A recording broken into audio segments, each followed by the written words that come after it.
one of the television correspondents at this news conference in which the president is there on an unannounced visit, part of the ceremonial signing of the agreement, and you see it there, one right after the other. One of the journalists jumps up, throwing the shoes at the president. Let's listen in.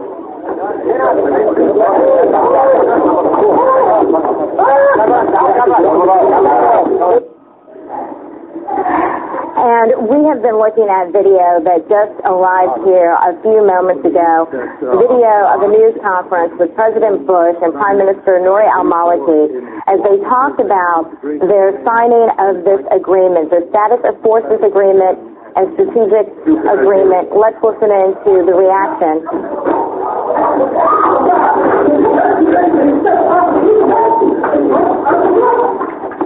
Amazing. You see one of the journalists there. We are getting reports that he is from al-Baghdadiya television.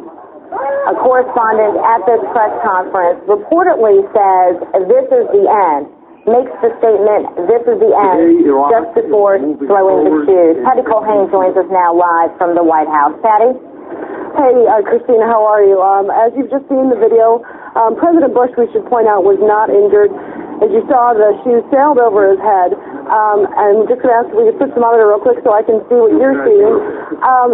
We do know that Dana Perino, though, has a bit of a black eye. Apparently she was caught in the melee to get a hold of this television reporter and got a microphone in her eye. So Dana Perino, the White House spokeswoman, has a bit of a black eye. You're seeing the video here. Apparently, as you said, this is a television reporter, and he screamed out, "This is a farewell kiss, you dog." Again, a news conference that was supposed to be, at least in the eyes of the president and the Bush administration, supposed to be a ceremony, an agreement being reached by the governments, the U.S. as well as Iraq, positioning troops, potentially positioning troop withdrawal by the year 2011.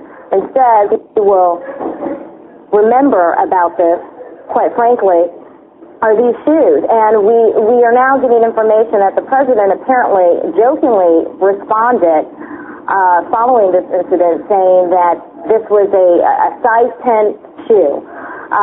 Patty, I understand we have you back on the line again. Mm-hmm. Yeah, the president really did joke about this. He said, "All I can tell you is it's a size 10, and they continued to take questions." Right before this incident, he had talked about this agreement, the status of forces agreement that you mentioned, that he flew into Baghdad to celebrate, saying that it shows that Iraq and the U.S. are now on solid footing. And that was before this incident happened. At the end of the day, you know, how much real danger was he in? I mean, this was an insulting thing. It was a chaotic moment. I mean, I don't think anyone would say his life was at risk. So he did move around more on this visit than he was able to in the past. He was able to visit some places and visit with other Iraqi leaders that have been impossible in the past. But you know, in a controlled environment, this thanks so much, Richard. We appreciate it. I'm Christina Brown. We return you now to our regular programming.